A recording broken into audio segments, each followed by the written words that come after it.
Welcome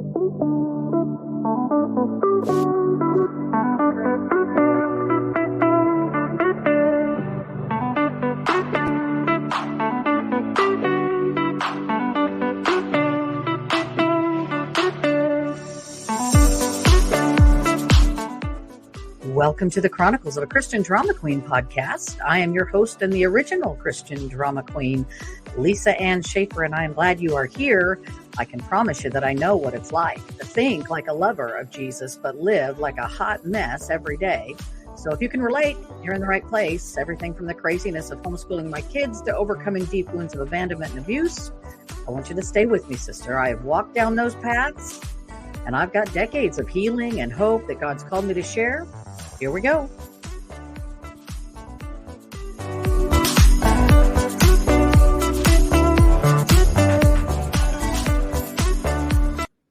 All right, welcome. Thanks for being here, guys. Again, I will remind you that you can find out more about me and learn more about me on my website, which is christiandramaqueen.com. You can also find my YouTube channel where I've got tons of videos for homeschoolers. But I say tons, dozens of homeschool videos. I even teach people how to lap book there. If you don't know what that is, check it out.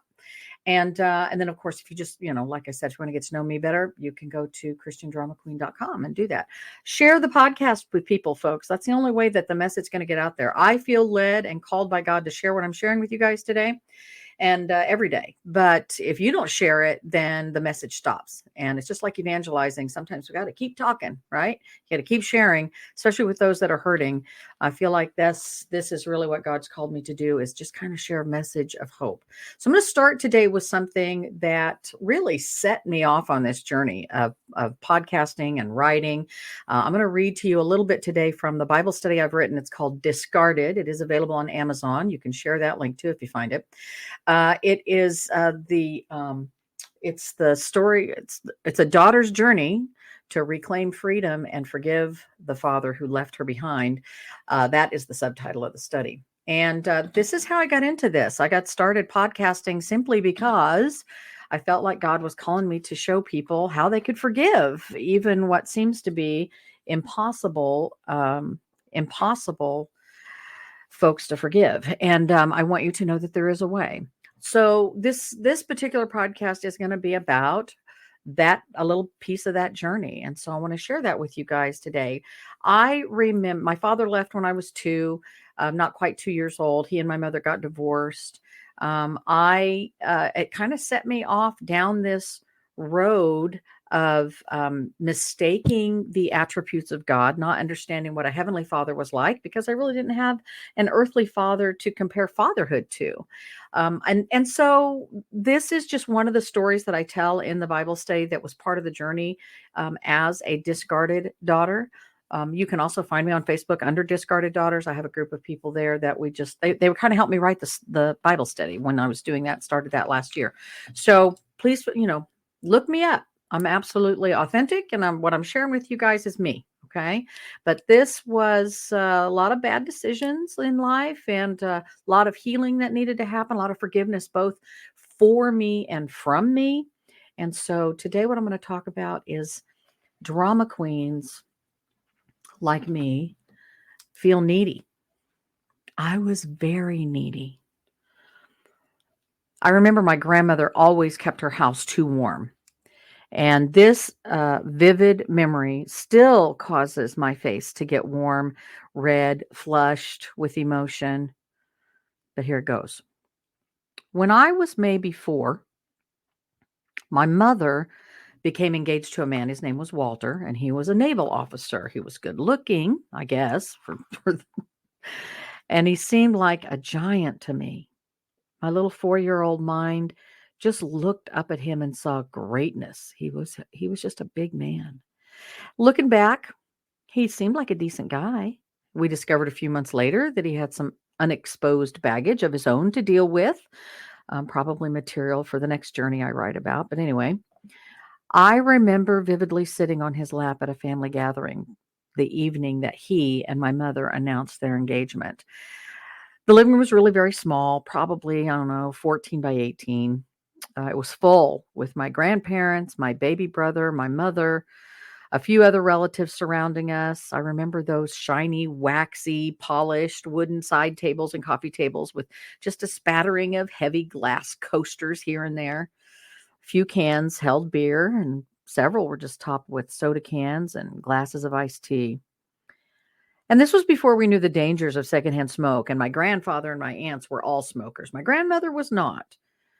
So I want you to imagine the cloud of smoke that rested halfway between the ceiling and the floor. It was always fascinating to me how the smoke would literally make an imaginary borderline blocking the cloud from descending any further. And it was always right about head level for me at that age. I was determined not to let my glistening, happy tears fall. My thoughts mimicked the bustling, swirling autumn leaves that danced in the tornadic fashion right outside my grandfather's garage. And the anxiety of my fretful thoughts made me feel like the thermostat was set to 90. I mean, surely everyone in the room could see the steam rising off the top of my head, right? But the grandest thought, maybe, just maybe, this Walter would be my daddy. Maybe if I asked him the right way, he'd even let me call him daddy. But how do I ask him? How do I say, please, please, please let me call you daddy? I specifically remember having my hands clenched like little golden potatoes in front of my face, covering my mouth and concealing this tiny, toothy grin. I knew this was the time to ask. Everyone in the room was visiting and chatting, scarcely paying any attention to me. This was it. This was my time. So I leaned into him and I said, just as quietly as I could get by with, Walter, can I call you daddy? He turned his head to my face and he said, what? Now, I guess I'd been a little too quiet. So now the room was almost silent, and I was all of a sudden painfully aware that all the world really is a stage, and I was just aglow under the spotlight. But it didn't matter. This was, after all, my big moment. So I leaned in a bit closer, but I spoke just a little bit louder. Walter, can I call you daddy? He jerked his head slightly away from my face. He looked at me with this massive smile and he said with a very exuberant chortle, well, I suppose you sure can. And as he pulled me closer into this little bit of a hug and I wrapped my skinny little arms around his massive navel neck, I felt so happy. Of course, everyone in the room was kind of oohing and awing, laughing at the sweetness of my question as well as Walter's hearty response. And I was, of course, over the moon because for the first time ever at the age of 4, I felt like I had someone to call daddy. Maybe you've heard about me or you've heard about my study or you've heard about this podcast because you're a discarded daughter like me. So I have to ask, do you constantly feel unwanted because your earthly father is not, and nor was he ever there for you? Or maybe you feel unwanted because when he was around, he acted like anything but a real father to you. Certainly not like a father that wanted you. And do you think no one sees your pain? No one hears your negative self-talk? No one knows your deepest feelings? No one knows your fears or your desires? Surely nobody wants to hear what you have to think or say.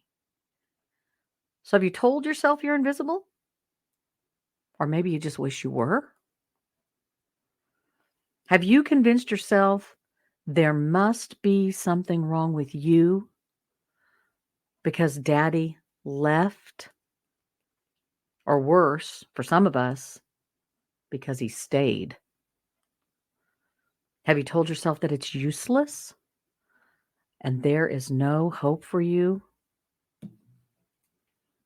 See, I know what that feels like. I know the neediness of not having a father that was around for me. I know the heartache that comes from him not showing up to events and not sending birthday cards and not even being a part of birthday parties. I know what it's like for him to just use me to get something that he wanted. And maybe you're the same way. And maybe you know others that are the same way. So I'm going to share something with you right now, okay? So we're going to look at Psalm 139 real quick before I close today.